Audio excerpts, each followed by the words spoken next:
Ok. Bonjour à toutes et à tous. Good afternoon to you all.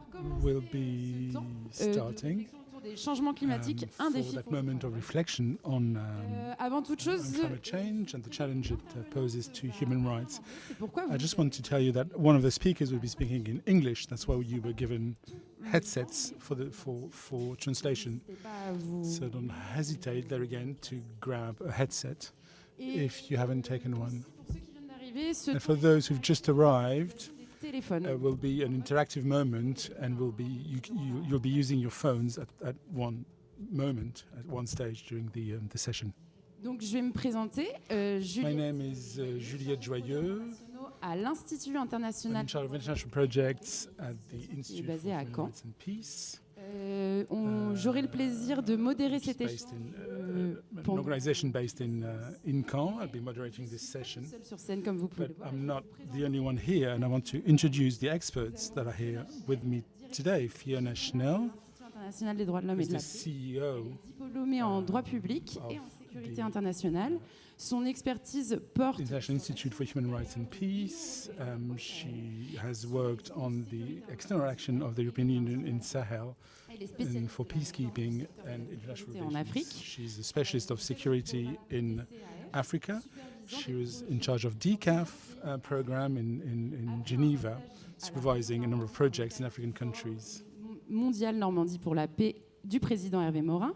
Fiona Schnell a she spent some time at in Normandy in support of the Normandy World Forum for President Hervé Morin, and she's working on the strengthening, and she worked on the international strengthening and visibility of the structure, and to try to develop its expertise. Taha Anashi is also here with us. Taha Anashi is a researcher at University of Rennes, and he works on eco-anxiety. Le principal domaine d'intérêt de ce chercheur. And looking at behavioral changes linked to Angela Pina, stress of climate change. Angela Pina is in charge of the equality project at Oxfam Italy. She's an ecologist. She's an activist for peace, and she's been at Oxfam Italy since 2009. Where she's coordinating the Equality European project, focusing on the exploration of the connections between climate change and gender crises. En coopération internationale en Amérique latine et vast experience in international cooperation in Latin America and in the Middle East, and she's coordinated international programs dedicated to environmental justice and to the rights of indigenous people. Vous ne la voyez pas, mais Lolita Kouchen. And Lolita Kouchen, who will be online, so you can't see her now. Au programme des Nations Unies pour l'environnement à New York et she is an intern at the UN in New York, and she coordinated the campaign for climate justice, or global youth for climate justice. En transition juridique de Sciences Po Rennes, et elle s'est rendue à la and she graduated with a master's degree from Sciences Po Rennes, and she is also a campaign manager for world youth. Un mémoire de recherche sur la she did a research thesis on international peace and right. So these are the experts that will be with us for this session. You can certainly ask them questions after each of their presentation, but the idea is very much for you to learn more about the issues of equality and climate change. We'll start with we try to have an international vision to see the reality of climate change around the world, and so we'll be watching a short video first.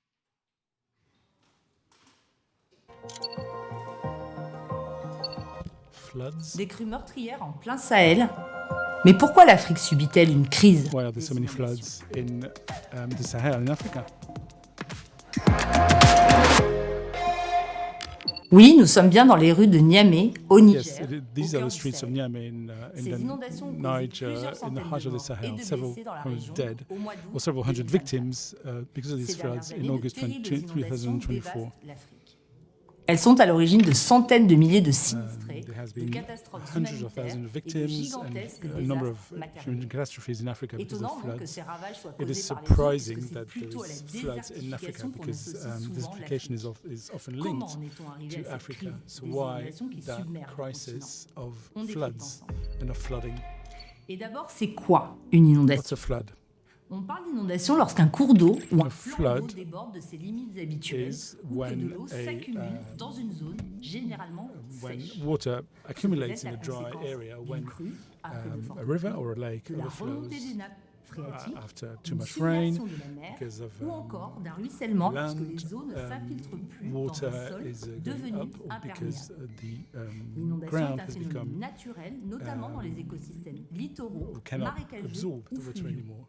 Mais une inondation devient un risque lorsque des populations humaines ou des Becomes biens a risk when matériels human sont populations exposés. or material goods are being exposed. En Afrique, les plus touchés sont les familles vulnérables And qui vivent dans the les more quartiers les vulnerable plus families denses et are les the plus most pauvres des villes. are very much hit in Africa. And 2024, cette Congolaise n'a pas d'autre choix que de rester dans sa bâtisse délabrée. we can see this woman in the Congo who has to stay in her house in spite of the lake overflowing. And we sleep in the water, and we've been there for 4 years, for 4 months, and for 4 months we've been sleeping in water. Population There's also a number of consequences to health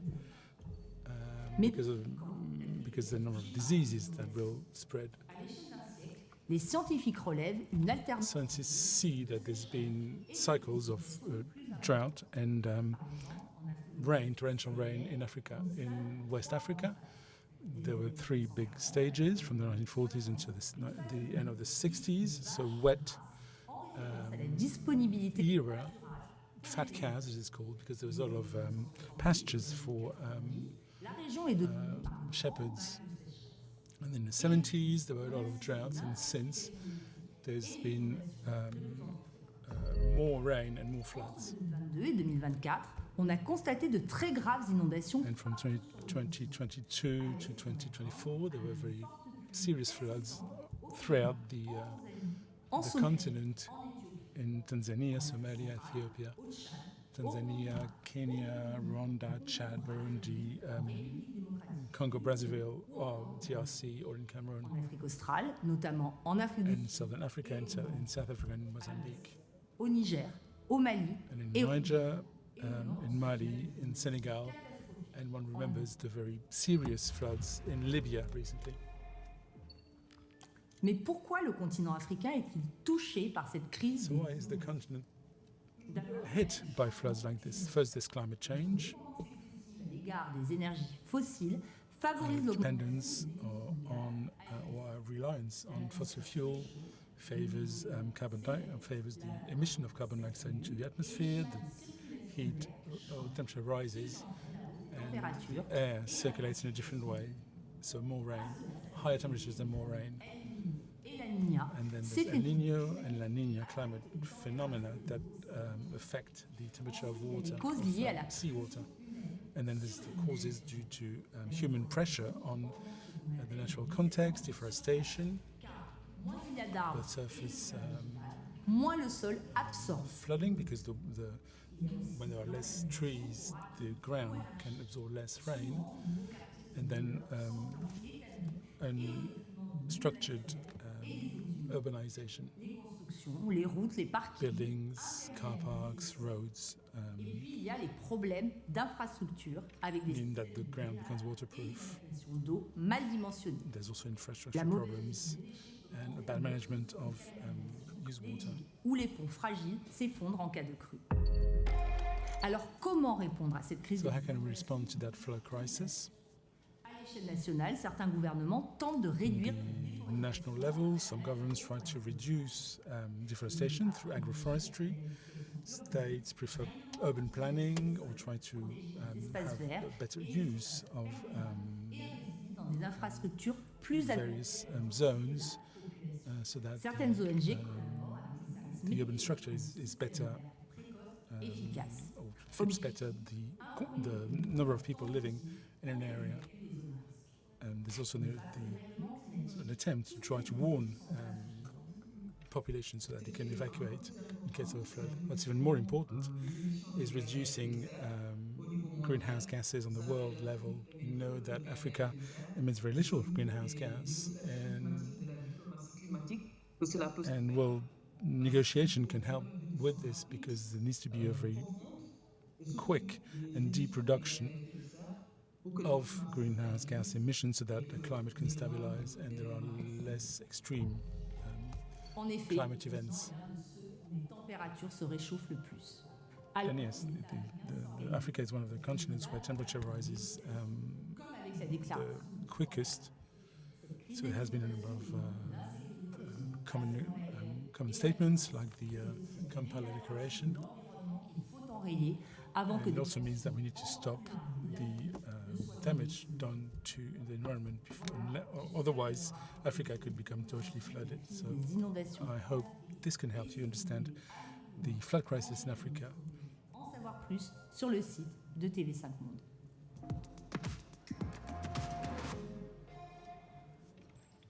Donc nous voyons de le voir, les changements climatiques. So as you've seen, climate change is a reality on the African continent, but also on the European continent. And today we'll try to see various actions that could be implemented Pour ça, comme je vous le disais, against climate change. And as I said, things will be interactive, so you can scan this la Wi-Fi de Normandie pour la paix.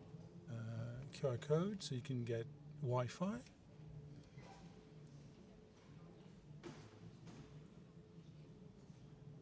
Évidemment, si vous n'avez pas besoin de Wi-Fi, And if you don't need Wi-Fi, you can use 4G, of course.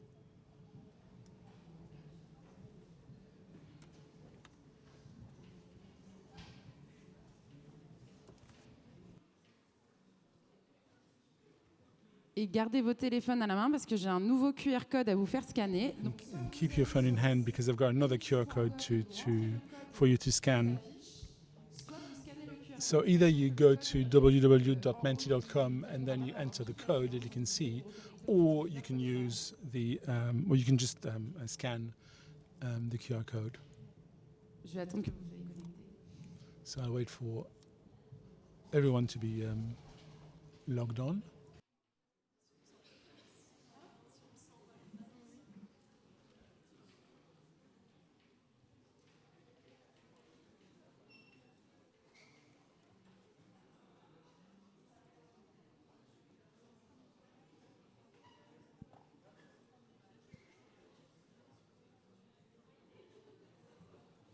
Vous pouvez prendre un téléphone pour deux pour répondre également si jamais vous avez des soucis de connexion.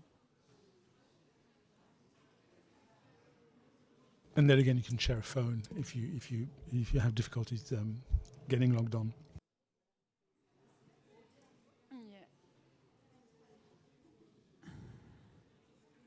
Ok. On va commencer avec une première question qui est comment allez-vous? Enfin, de quelles humeurs êtes-vous? So we'll start with the first question. What mood are you in today? Impatient, tired, motivated, curious, or confused, perplexed? Et oui, notre temps se passe après la pause midi, donc la digestion bat son plein. So we've just had lunch, so everyone's digesting. So a lot of tired people.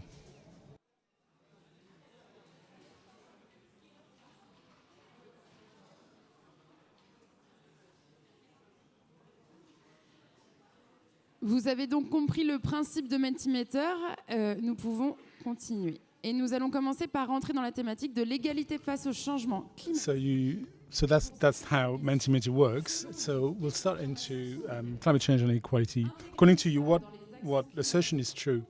Integrate women into climate actions contributes to more efficient solutions. Climate change affects men and women in an equal way. Climate change have a negative impact on the fertility of soils, endangering food security for rural communities, and women often have a carbon footprint that's lower than men's.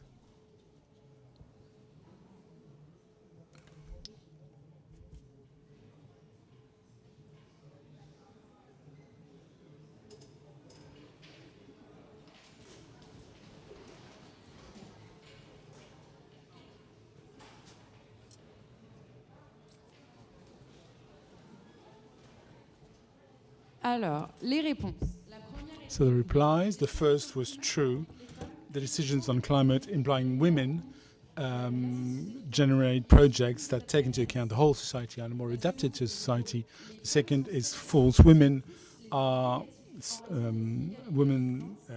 more impacted by climate change than men through access to political decisions, access to land, access to education and so forth. And the third is true. Climate change affects soils and food security.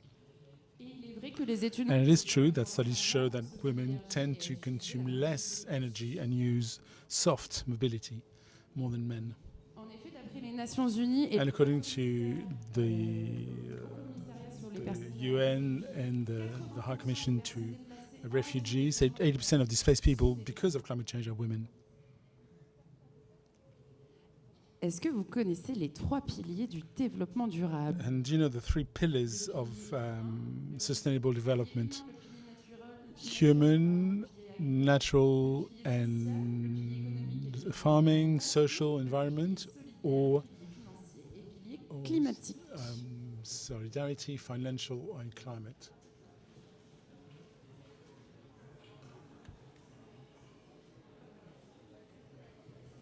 So human, natural, and agricultural, social, economical, environment. And the majority is right. Yes, sustainable development involves a social pillar, economic pillar, and environmental pillar. And the idea is to develop, taking into account future generations, which means that every time you start a new project, you have to take into account the 3 pillars to generate something that can be sustainable over time, over environment, and for human beings. Les Nations Unies, the United Nations in 2015 created the 17 SDGs that were created to enable states to have a more sustainable world and to implement human rights. L'idée est que ces objectifs sont... And the idea of these goals were created in 2015 and was to have been reached in 2030. Partenariat pour la réalisation des objectifs de développement durable. And that's why there's SDG number 17, where there should be a partnership for the realization of these goals. So which ones correspond to, which one of these SDGs correspond to the equality in the face of climate change? So we've got a number of choices here.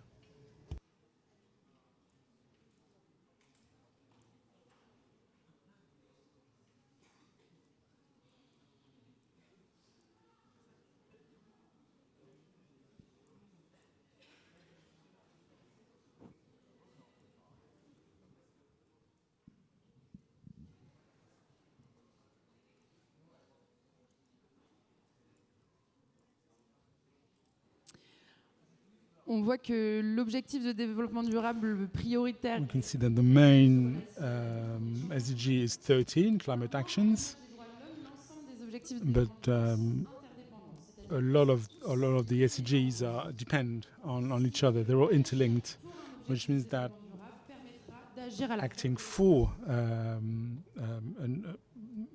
a goal of sustainable development will, of course, influence others. So I'll give the floor to Fiona Schnell so she can go a little deeper into that theme. Merci à tous. Donc effectivement, vous... Thank you very much, Juliette. Thank you to everybody. Now you have a few questions. As you can see, we are focused on the issue.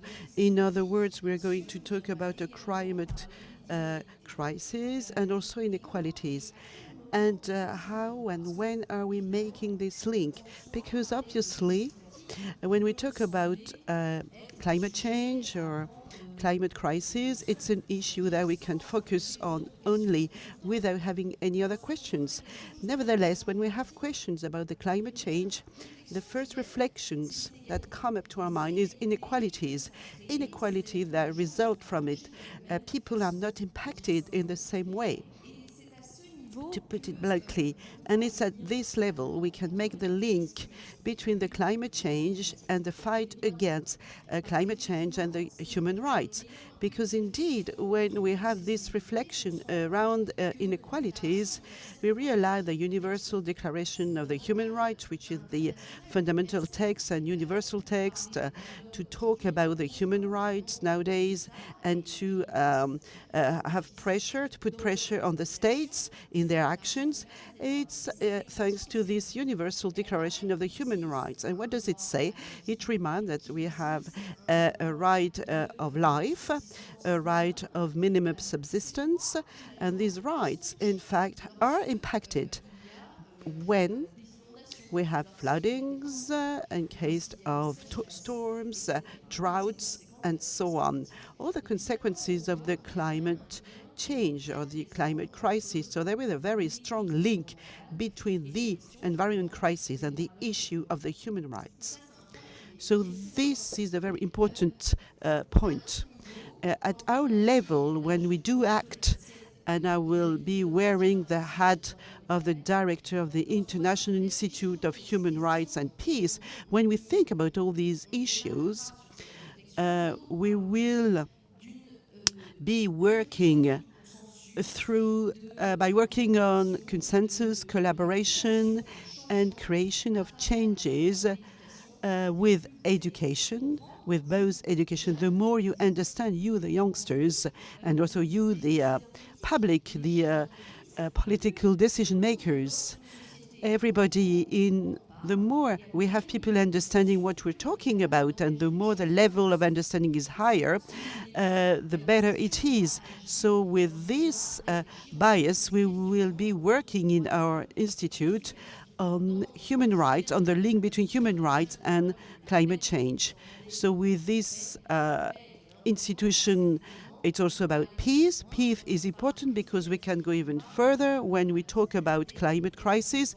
We talk about inequalities between human beings, about conflicts and the increase of lack of security. So we can think about this question in a very global way, like a nexus, a link in line with the researching for peace, the rebuilding after wars, and the maintenance and the keeping of peace, the peacekeeping in some regions. So this is the focus of our discussion today. We would like to reflect about the complexity of these reflections, about these links. In other words, the consequences of the climate change, of the global warming, can be simple. When you have some flooding in a coastal city or in the countryside, the consequences will have an impact directly on the population. Their houses will be impacted, the agriculture and the fields will be impacted, people will no longer be able to work, to get their own living, so they will have to move away. And all these consequences are linked and create inequalities, because necessarily the people impacted, we can see the human rights, their fundamental rights, be impacted by the first phenomena, which is the flooding. And when we go even further, we can think also about the consequences as the interdependence of rights. A right is always linked to another one. We cannot think freedom of speech if we do not think at the same time about the right of privacy. So these links are always interconnected. So let's go back to my example of flooding. People have to move away.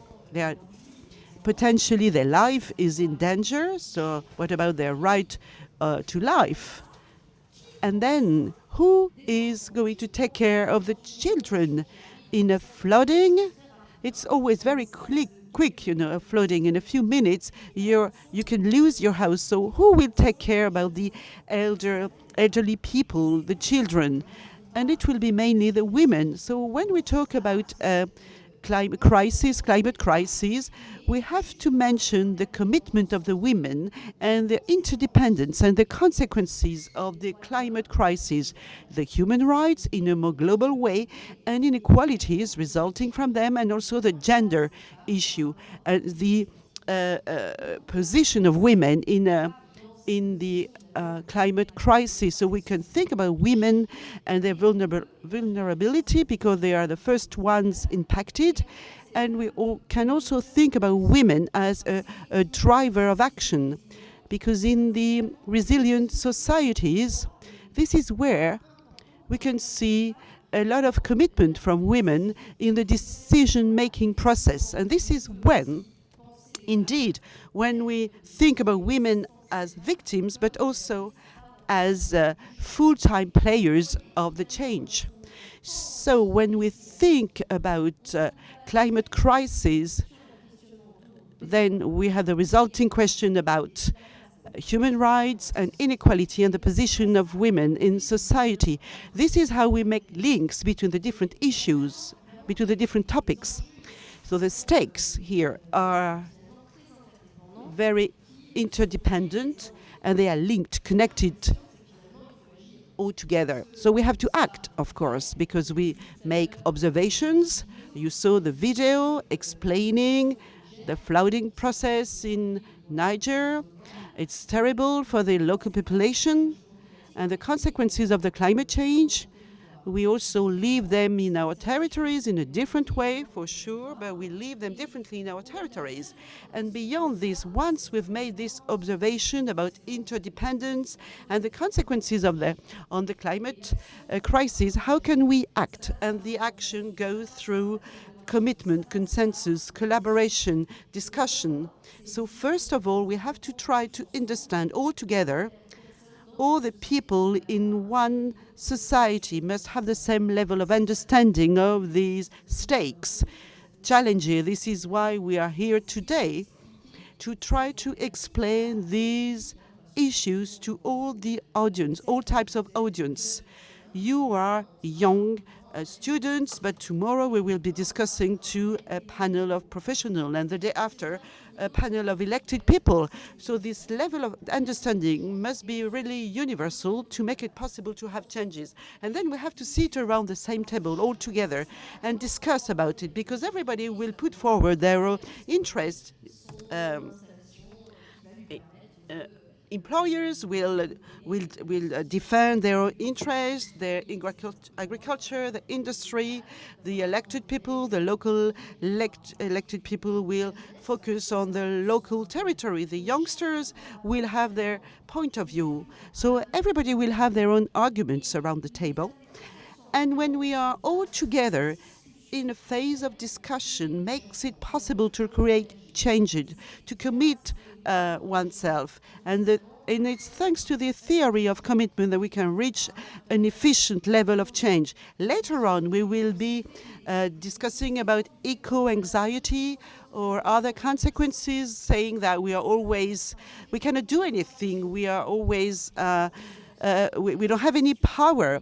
But again, these actions can be done at each level with dialogue, at a certain level of dialogue, and this is how we can have some strengths, all of us around the table, to create debate and create actions together with elected people, with a civil society, with employers, managers. So this is very important. So once again,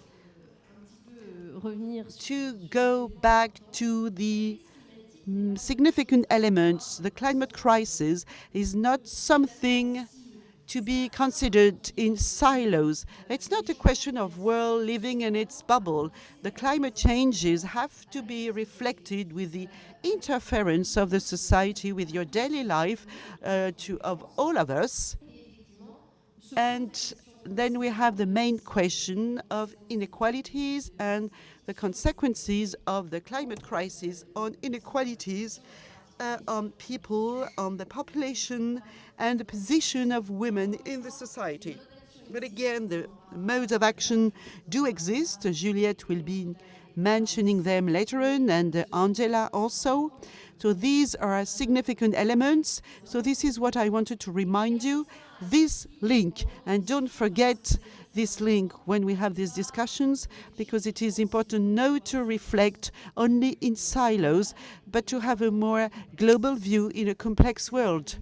Because this afternoon, this morning, you probably heard other discussions, other debates, and the political world about international relationships, the world of peace, is a very complex world. In other words, each of us has the duty to look at the complexity. It requires efforts, but it makes it possible to make changes. Thank you for your attention.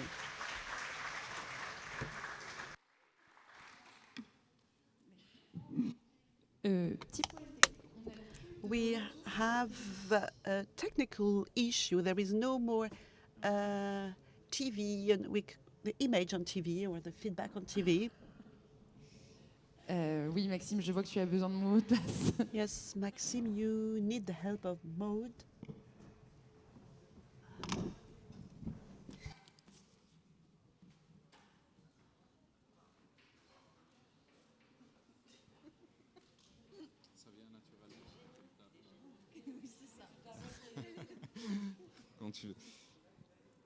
Mais du coup, pendant ce temps, donc merci Fiona pour l'explication du lien entre. Okay, thank you very much for the explanation about the link between the position of women in society and the climate change.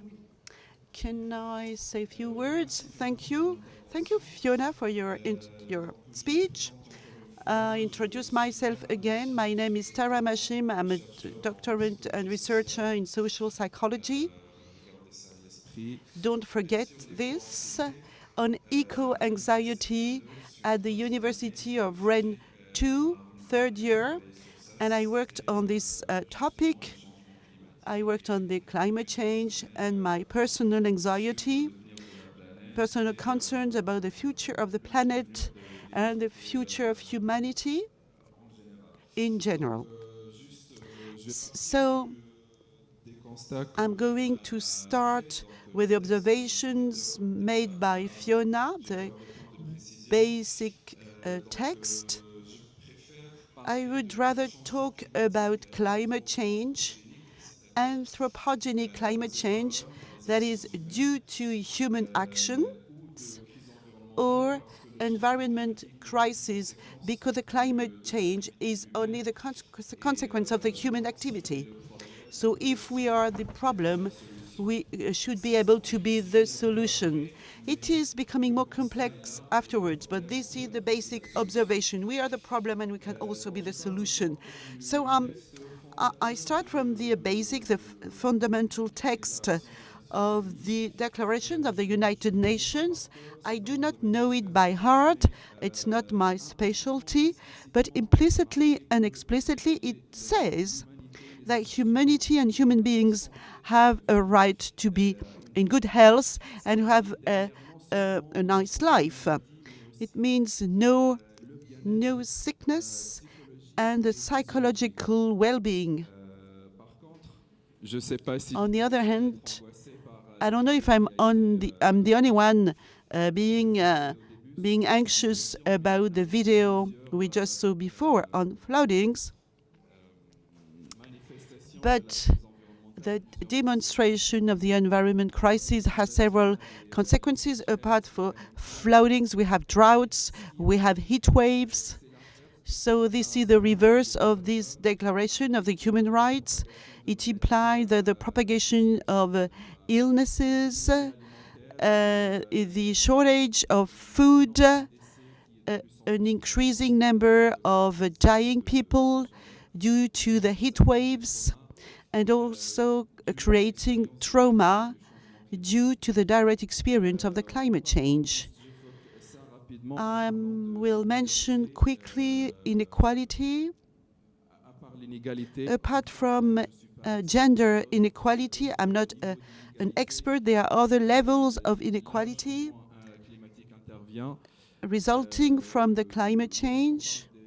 When we talk about natural catastrophes, when we mention inequalities between the northern countries and southern countries, namely about the level of preparation that we have to face these catastrophes, which are more and more recurrent in the Western countries, in the northern countries mainly. Even recently, we avoided these catastrophes, but now the physical distance is becoming more and more shorter and shorter. And this problem and this experience is becoming more and more present.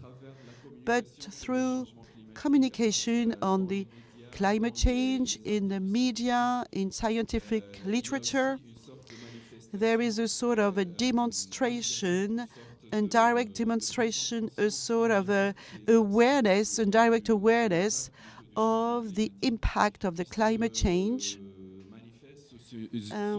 that we can observe through eco-anxiety, which is anxiety that we call eco from ecological anxiety. Before giving you the definition and before explaining what it is, I will ask you a few questions to have your level of eco anxiety.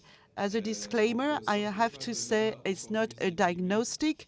You don't have to leave the room even more depressed. Just raise your hands and tell me who is here and who didn't want to come, who is not at all interested in this topic. Okay, that was a trap question. The second question is, and you will understand later why, who is concerned about the climate change? Who is concerned about climate change? Okay, the majority of you.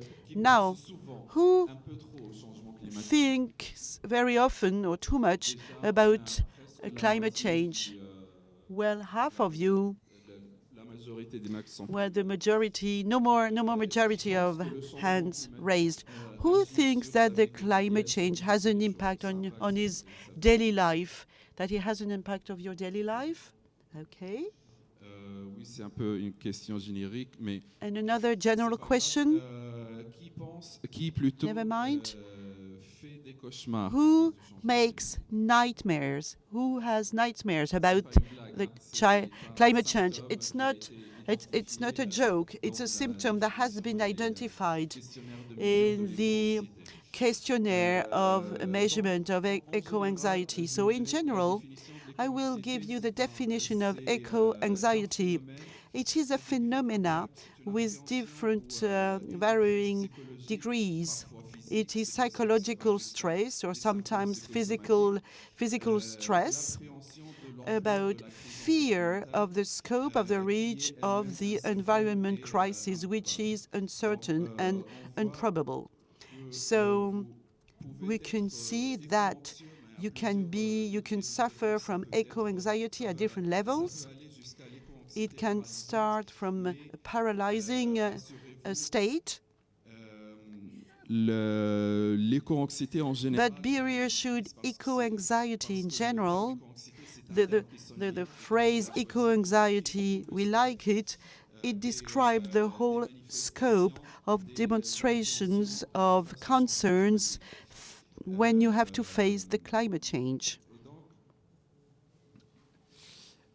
Les niveaux plus élevés. So the highest level of eco-anxiety can encourage people, can push people to be paralyzed, apathetic,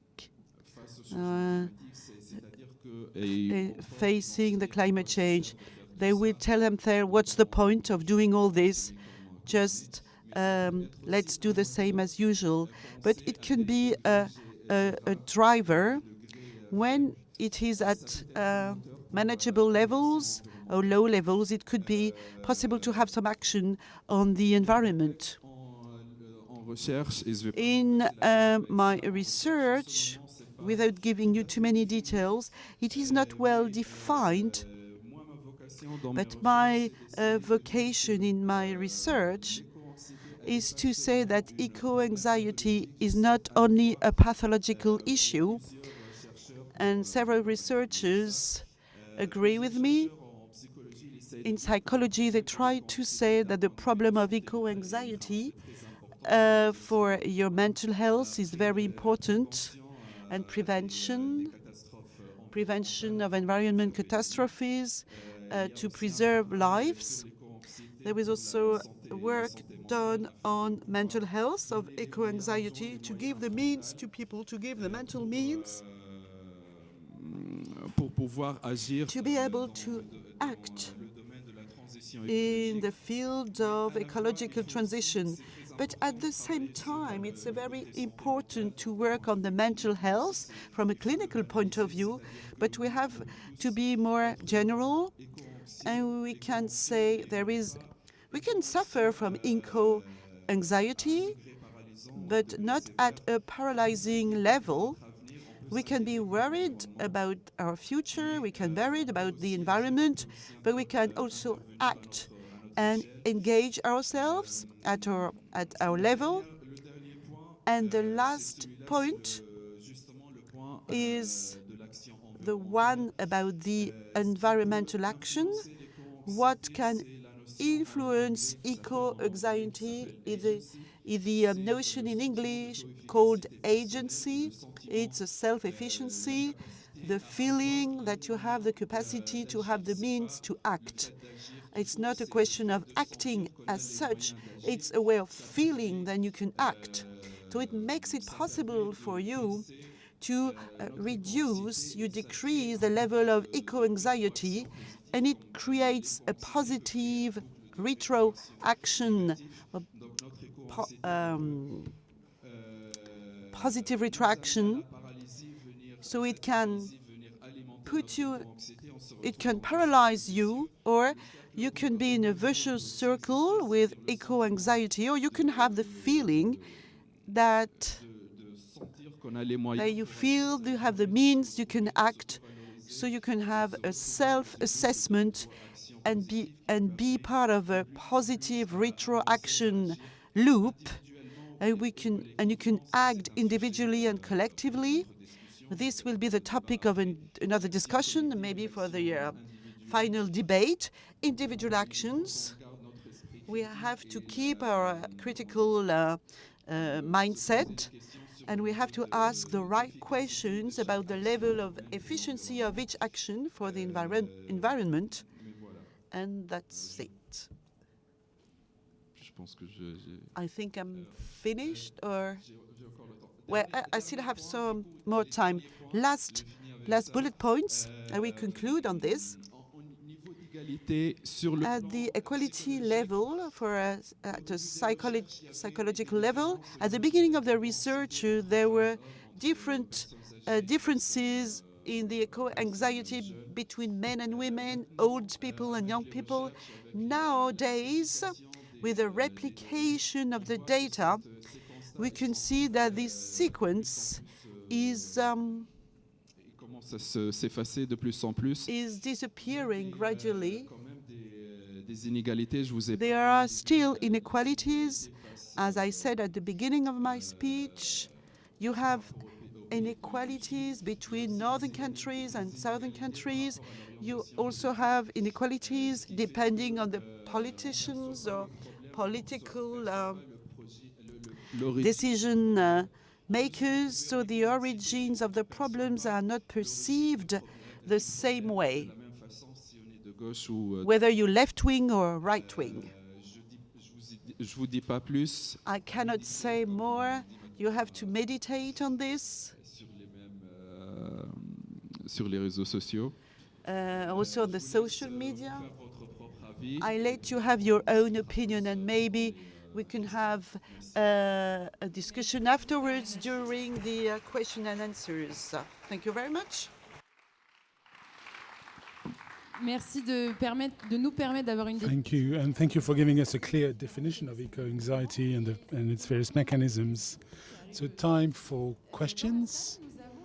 In the room, there are microphones. So, if you have a question to ask Tahanashi on eco-anxiety or inequalities, do raise your hand and we'll bring you a mic. Si vous avez une expérience à partager, une remarque. If there's something you want to, if you want to talk about your experience, make a comment. Oui.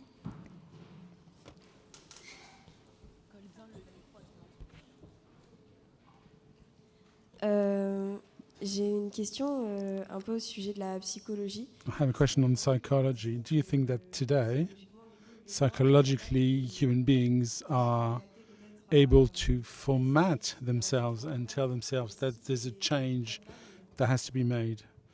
Are human beings able to bring solutions?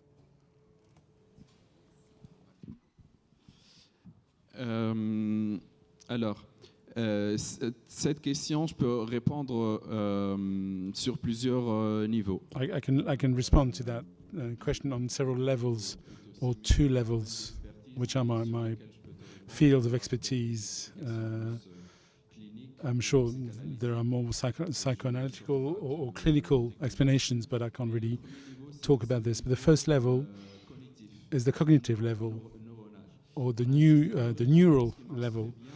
We have a system of rewards that works very well, and we talk about being addicted to scrolling, to the mobile phones, and Facebook and other GAFAs have exploited and used that system of instant reward to impose a habit on everyone, including myself, and I can't, you know. I can't be separated from my phone for too long. Le chemin inverse est possible aussi. But we can go the opposite way with creating different habits. D'une action, ça peut. With trying to implement something that would last over time. So there are a number of elements that can. So there are a number of things that we can use, or a number of things that can happen. Déjà, il faut qu'il y ait une motivation à changer. But we need to have a desire, a motivation for change. We need to have that spark. Je te parlerai de ça sur le deuxième volet, une dissonance cognitive. Maybe there is a cognitive gap or trigger, and then we need to have another reward system. And I'm sure that you all procrastinate for your homework. And for climate change, there is also procrastination. So we also need. Je trouve plus le mot. Donc imaginer que c'est un fardeau de faire. Imagine it's a burden to do something. You can divide it into several tasks and have a positive interaction loop or a system of rewards with action-reaction where we get quick satisfaction, because that's how our system works today.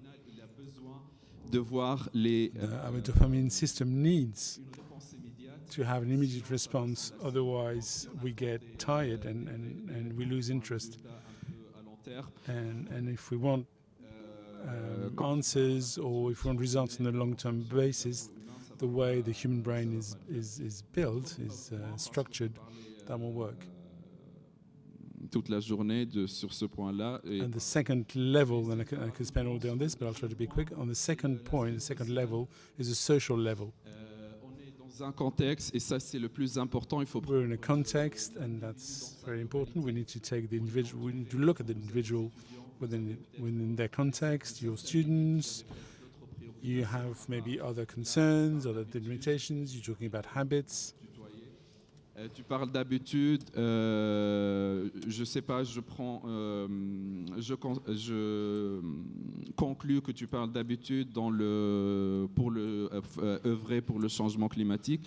When you talk about habits, when you're in the action for climate change, you need to take the actions you want to start in your own context, your individual level, the group level, if you like, and the societal level. Is society enabling you to do this, allowing you to do this? What's your margin for this? What's your leeway for this? And it brings us to a very important point, which are there are levers and hindrances if we look at the general context that we're in. So we should try to act upon the hindrances, the obstacles, and so that we can lift them, and of course work on the levers, the tools you have for change. But in a complex system, in a complex society, change comes gradually, incrementally, and it might take time, and we get back to that reward system. And we shouldn't feel guilty if we can't reach the goals that we've set, because otherwise we'll get into this powerlessness. Je m'arrête là. I know, yeah, I'll stop there. But thank you for your question.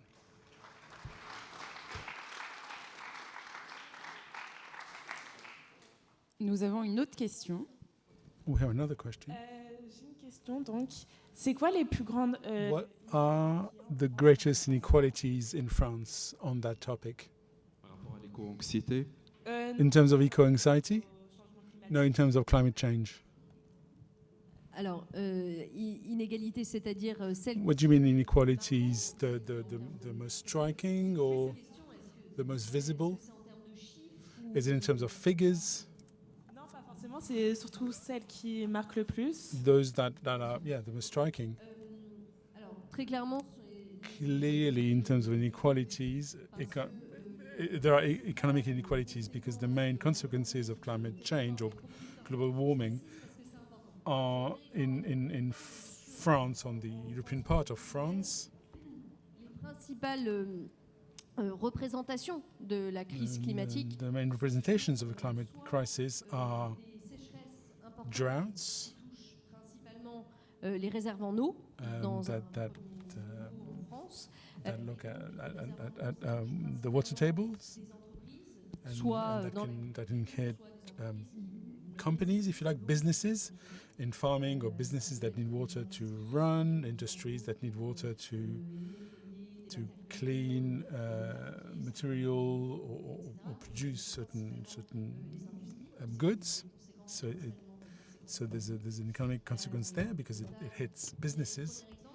That's the first example. The second example is that there are important or heavy rainfalls or storms that have a consequence over infrastructure. And these climate events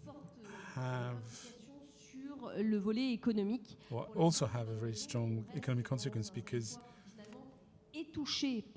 we are in a territory that is being hit by flooding or storms, but not hard enough so that there's a social impact.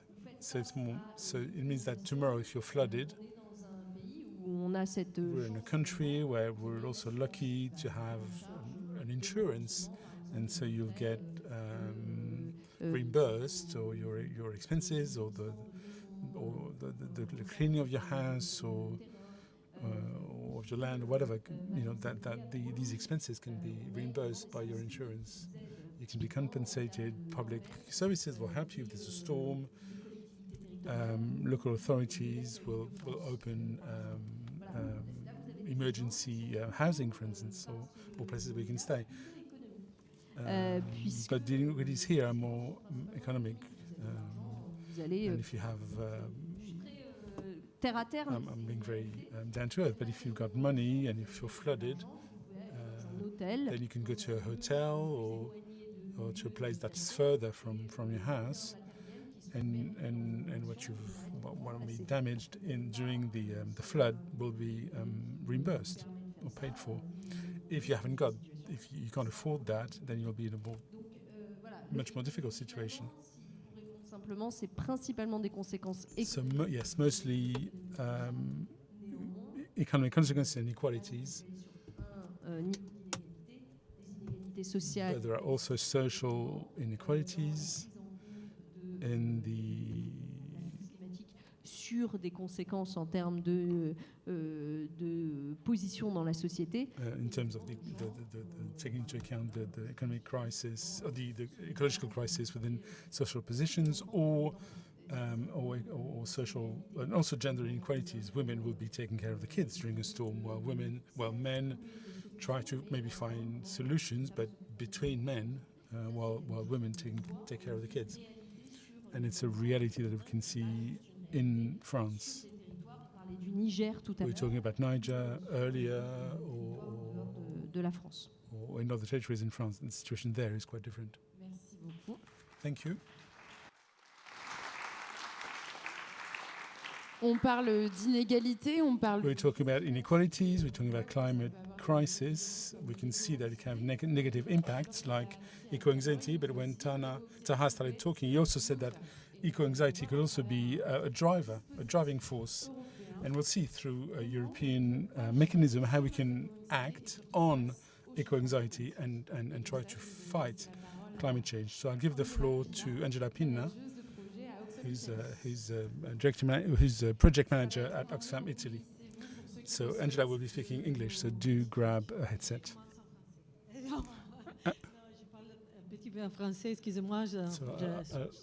I'll just start. I'm really happy to be here, and I do speak a little bit of French, and thank you for inviting me. Now in English, I apologize for this. Anyway, so I work in Oxfam, which is an international organization. We have several branches all around the world. One of these is in France also, but I belong to the Italian branch of Oxfam. And with the International Institute for Human Rights and Peace, Region Normandy, and other partners. Later I will see a very short slide about this. I manage the project Equality. Yes, I can do like this. This project has a long story, especially with Normandy. Is founded by the European Union and, starts from 2 other projects. And here we are in the last part, call it Equality, which is start very few months ago.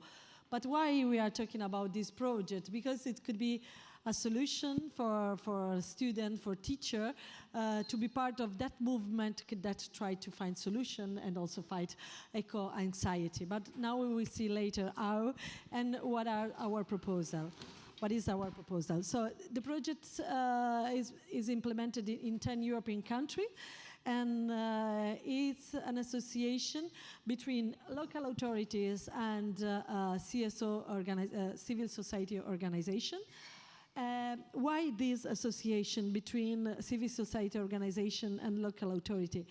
Because we strongly believe that this could be, let me say this word, a sort of training, a sort of test for young people, for students especially, to start to dialogue with the local authority, to start to find a connection and proposing their own solution. And give you this word that I like that Sarah said, is about agency. What we would like to create also through this project is to create space where you can test your capacity of agency and also to propose your solution and about the topic, which is climate change, the fight to the climate change that we are discussing here today. Very, very quickly, a very short overview of what the project do. We already prepare a sort of guide about the connection between gender equality and climate change, climate justice. Already Fiona talked about the interconnection of the different injustice that we are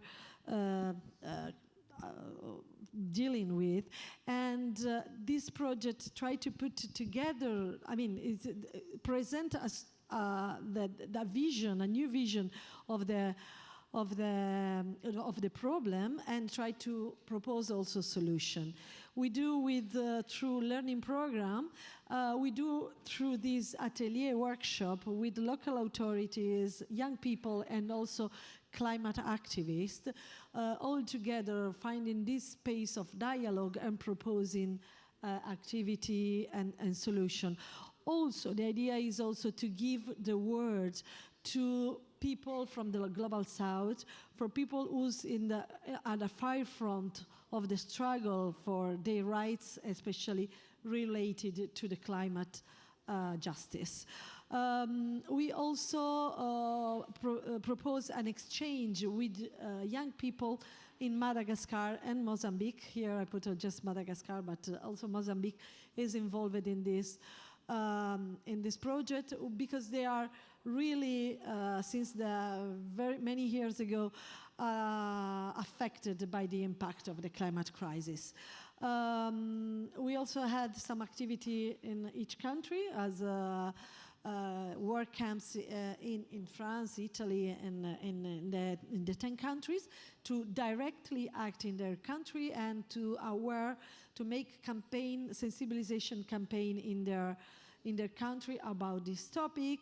We provide funds for youth movement that engaged in the climate activism, and we are proposing also a campaign of communication related to this topic. We plan to engage 50,000 young people, almost 3,000 teachers and schools and associations. But, well, just very quickly, this is a concept that I would like to share with you, because I think it's really important to really overcome this sense of frustration that also Ta mentioned about what we can do as an individual and tackle with this problem that seems appear to be really big, huge problem. Probably you already heard about the climate footprint, but I would like to invite you to think in another concept that I think is really, really interesting, is about the climate shadow, which is what is our impact, not only in our daily acts to take a car instead of go by bike, or to take a plane, or to meet heat, or to be vegetarian, and something like that, which is fantastic. I mean, this is really important, and we should continue to do. But the idea is just to move forward to this and to see the impact of our action in more wider sense. For instance, what the job, in the case of you are a student, the job you decide to do in your future. Could be also a point of discussion. What will be your mission? Independently, if you study economy or sciences or something else, but your job, what contribute to do? Another point is as an adult, probably you will have some save, where I invest my few or big savings in a company that do green transition, or in a petrol company. Also, to be aware of these little things provide you a sense of action and agency that you can do in your life, not only in your consumption, which is really important. I don't want to say that it's not important.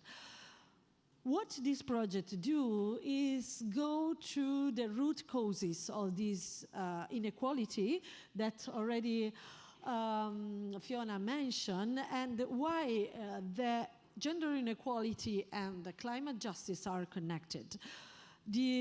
Our economic system, based on capitalism, based on neoliberal system, extracts resources without our recognition from the nature and from the unpaid care work, basically done by women and girls and marginalized people. So this is the point, and being aware of this system is something that we can provide the tools to find solution, and to find solution at local level and at global level. yeah, we already mentioned some of this figure. For instance, this is I go very quickly because we are we have very short time. But this is about what is climate justice, and this is about the different impact of the climate crisis according your income level, according where you are born, if in the global south or in the north of the planet. So what we are proposing is a new approach. It's not only based on your individual act. You probably know the one of the two images about reduce, recycle, and use. Again, I said it's really important to be aware of this and to continue with proposing a circular economy. But what we are proposing in this project is to recognize the deep causes, the root causes of this inequality and the climate change, to rebalance the voices, rebalance the impact of the climate change, and this way we can reshape our world according some values, and that we will see later in the next slide what we are proposing, the value that we would like to share with you. This is also a pedagogical process, a pedagogical journey related on a sort of evolution of starting from the learning process, thinking and reflect, empower people. The concept of agency, which is really, really interesting. This, unfortunately, is only an English word, but I think with a good translation that Ada proposes is the capacity we have to change, to do something, and to act, and then again to transform, reshape our community and reshape our world. Again, this is, that space that we see below the sea, no? In the image before, that one that I really like, this one, the under the sea, we see the connection between nature and women, the gender injustice. This is the space where we meet the ecofeminism, which is an approach really interesting that try to put in evidence the injustice that are connected between climate and gender justice. And these are the values of ecofeminism. One of the biggest word that you can see here is care, and it is exactly what I would like to close this, and then of course if you have some question, here we are. But the concept of care, the care for the planet, care for the people, care for our community, and respect, some of the words here in this cloud of words. So probably we have more time to discuss, but we have another guest, so I leave the floor. Thank you very much. Thank you, Angela.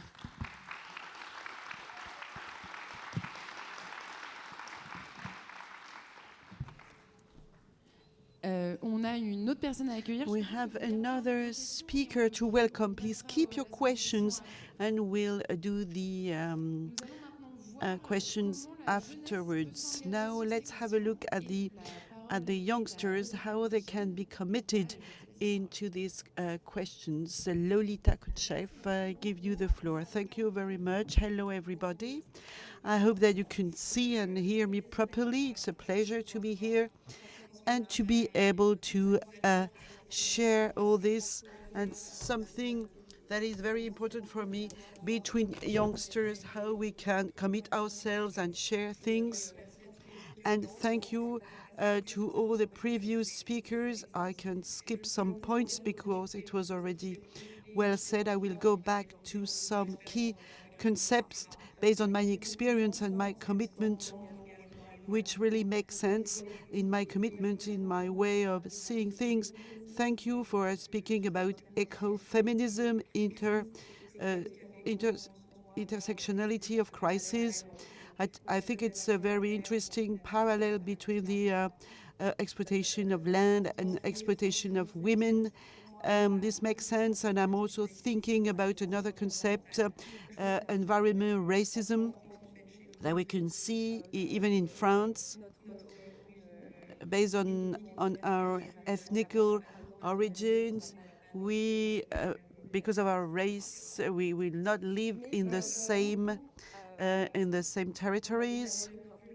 So we've seen already the point of talking about intersectionality of things. I will talk about another type of inequalities, which is generational inequality, and why youngsters have this voice, which is really important. And it's important we speak out aloud, because we will be the generation inheriting with the worst consequences of the climate change, and also the future generations.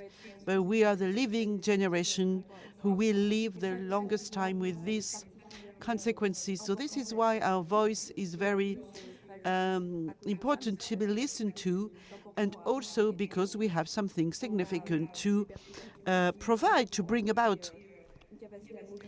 So we can have some a strong capacity to mobilize people, and our commitment is crucial to show the decision makers who are not the same age and who will not live with us. So we have to put forward our interests and our rights for the future and for the present also. And I think that in our fight and the way youngsters reflect on this, we have to include intersectionality. We have to talk about social justice and environment justice. And I will talk to you about my experience as being in charge of a campaign. The movement is World Youth for Climate Justice.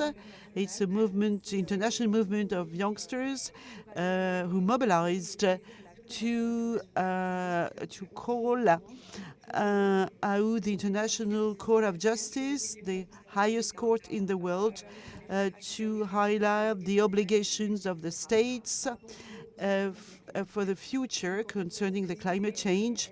And the idea was born in the heads of young people in the Pacific region. They imagine this area. They set up a campaign. They talk to the governments and the Vanuatu in the Pacific region. They talk to diplomats and youngsters everywhere in the world, join the movement, and try to call their own governments to implement this procedure. And this was a big success because the court was seized, the proceeding is pending. We'll have some results at the end of December, and we will have more light on the international decisions. So we have to stop thinking in silos, as you said before. The idea here is to enlighten people, and not only the states, but also we have to connect everything to the human rights, to the gender issues, with people who sign many, many agreements, but these are not connected to the climate change. So we want to bring these questions, the right to earth, the right to water, and so on. And the Pacific people, for them, it's a question of death or life, because their territories will potentially disappear. So it's very realistic for them. So this is the illustration based on reality of the connection between the possibility of enjoying our human rights and the consequences of the climate change. So with my friends, we attended the COP28 to have this advocacy. What is a COP? In a few words, it's a conference of parties. Every year, states gather to discuss about their commitment to fight against the climate change. So you have states plus a lot of other players like NGOs, companies, so civil society, and a lot of youngsters. So it's a crucial moment to see where we are. What about the commitment of the states? And it's a crucial moment where all the players gather at the same place, and all these people are accessible. on the same venue.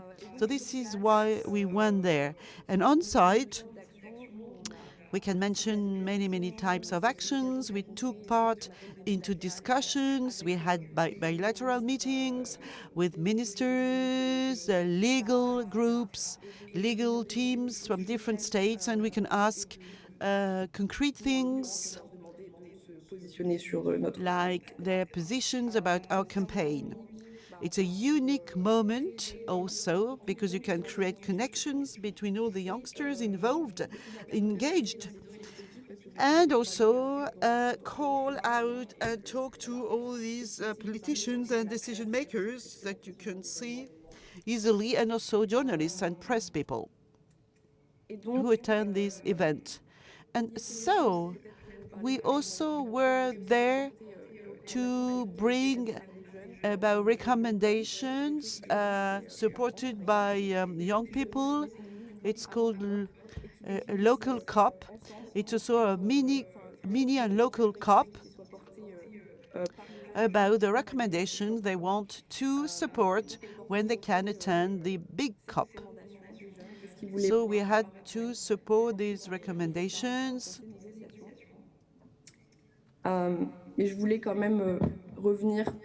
And I would like to go back to what was said, to what has been said about the running of COPs and the question of inequalities between the different states, because we discussed about another big issue, which is money, because to face the climate change, we need money, and not all the states are responsible at the same level.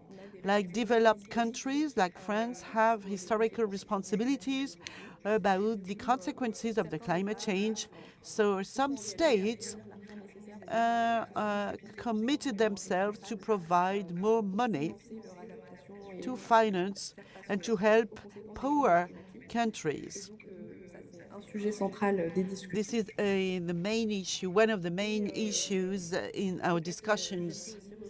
And maybe I would like to go back to the commitment of youngsters into this international movement. We have to pay attention to a few things. First of all, the totemism. You're invited as youngsters just to tick one box. You don't have any decision-making power, just to be there. Just your presence, your participation doesn't have much meaning, much sense, and we are not really listened to. So this is really true in the international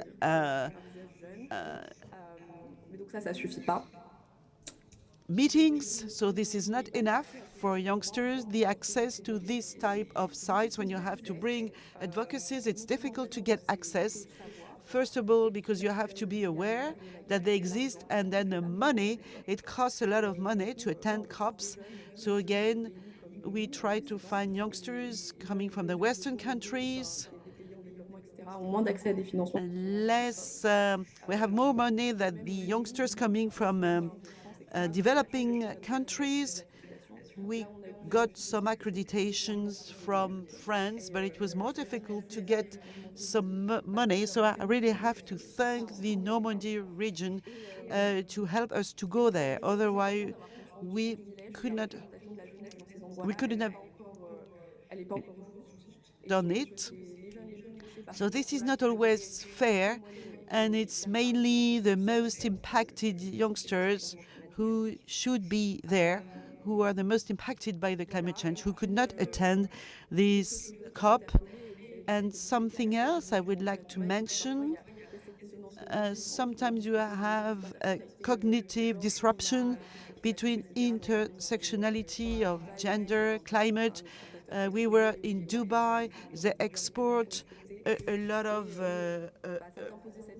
gas or oil, and there was really, and you know, the women suffer from gender inequality in Dubai, so we were wondering if we should go there or not. But I think are we going to dialogue, to discuss with these petrol countries? So this is very ambiguous. And I would like to conclude on our other means of action. It's a good thing to attend COPs. to have a very institutional advocacy. It makes sense, but there are many other ways to get involved with direct action.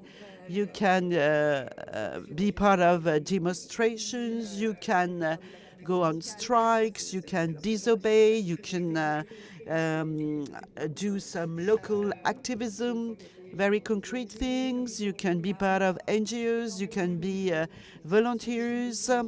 Many things are possible and make sense. And also climate justice movements. It's about litigations, as we have in Europe. The old Switzerland ladies seized the international human rights courts. Youngsters of your age seized the international court about the lack of respect of the human rights. So you have many actions, many ways, many means. And to conclude, a few words about eco-anxiety for young people. Well, we have to do makes sense and is a good thing for you, but then you can get tired. You have to be careful about an activist burnout. You shouldn't be too tired when you are an activist.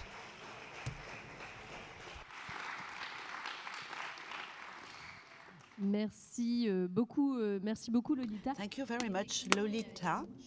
Indeed, many things have been said and repeated. We are in a loop, in fact, and we realize that the topics, the issues are real. Thank you for your testimony of action and concrete action. This is very important to talk about action. The three of us have talked a lot about action, and what you mentioned was very concrete with the experience of Lolita and also proposals of actions. So do not hesitate to make progress into this direction. Well, time flies, so now I'm going to ask Juliette to explain quickly the project of eco-quality in Normandy. 10 European countries are committed in the eco-quality project. So what does it mean concretely in Normandy? This project will be valid for 3 years. This is the first year. We start with the training of the teachers, and then we directly visit the youngsters to make them aware of and educate them about intersectionality between the two crises, climate and gender, and make the link between the two crises to understand what are the causes and how we can act. Second period in this project is reflection, because it concerns students at schools and students already committed.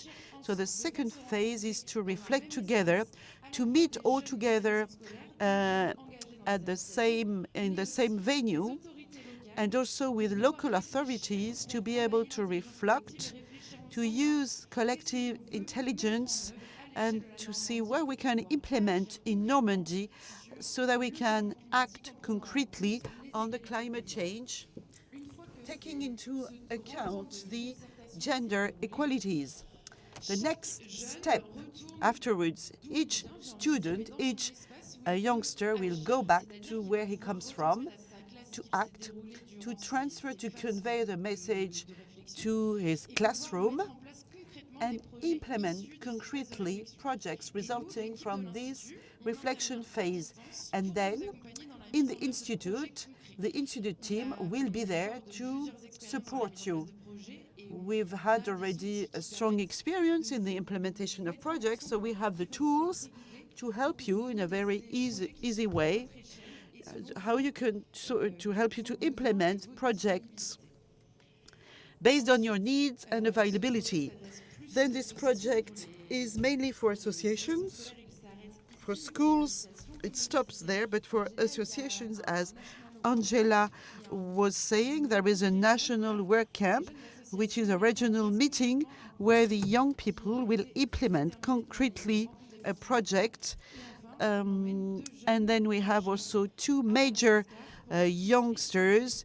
We take them to Madagascar so that they can discuss with other European youngsters and also youngsters from Madagascar to talk about the climate and what happens precisely in Madagascar. Thank you very much, Juliette. Alors, il nous reste 3 minutes. Now we have 3 minutes left. Do you have any questions for Angela, Lolita, or Juliette, or myself? 3 intervenants.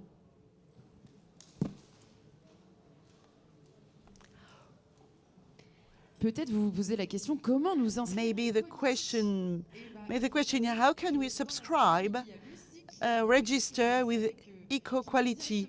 So we have a small flyer here in the room to help you to be part of this program.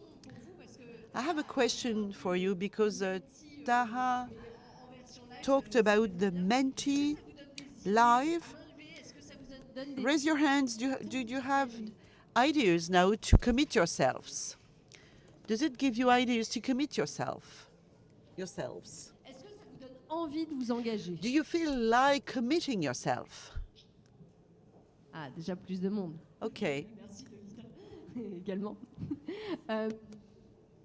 Je vais finir par ça. Si vous And last thing. Yes, one question over there. Ah, là-bas, devant. In the front. Pour les 2 jeunes qui vont partir avec vous à For the Madagascar. 2 youngsters going to Madagascar, for how long? They have to be major, they have to be part of the equality program, and they will be going there for 10 days. Okay, thank you. Tara, last question.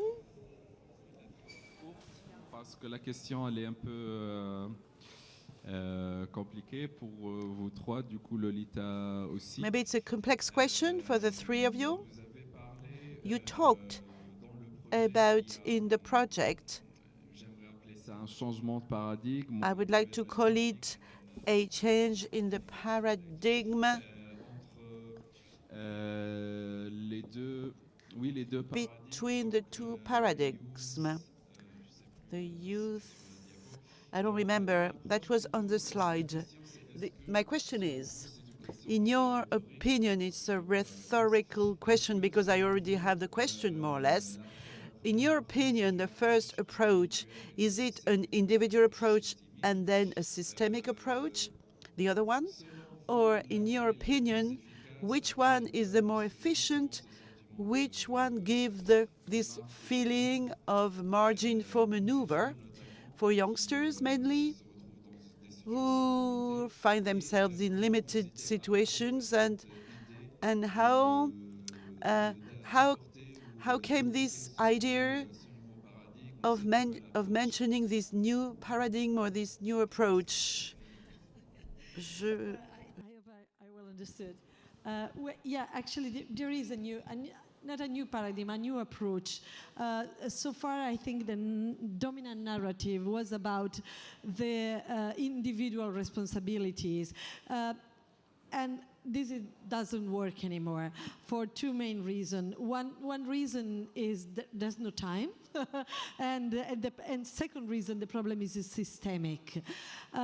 Both things, the second thing, the systemic approach doesn't exclude the individual approach.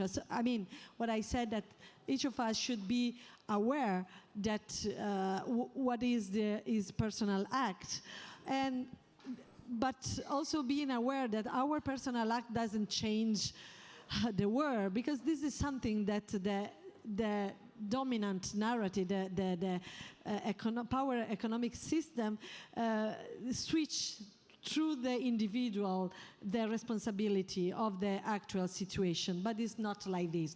So we can do, she's agree, Talita is agree. But we can do our individual act, we be aware, and in a concept of care of the system, of the nature, but at the same time we have to act for to change the system. And I give you, if I have 1 minute more, I give you a very short date.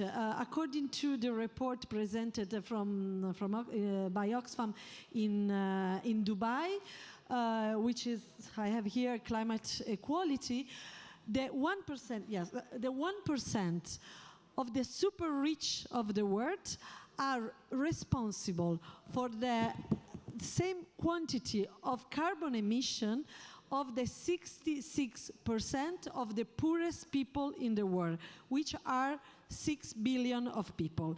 So, through many law policies, included taxation, campaignings, etc., if we act through the super rich, we can really have an immediate effect in reducing carbon emission and to switch wealth, richness from the rich people to the poor people to tackle the effect of the impact of the climate change.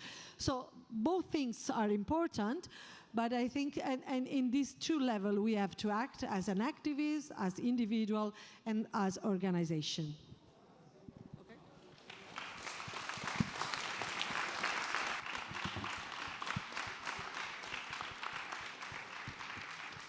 Je pense que c'était le mot de la fin. On peut conclure. I think these were the final words. A very nice conclusion of this 1 hour and a half conference. And I will thank you all the speakers for your availability, and I wish you a very nice afternoon.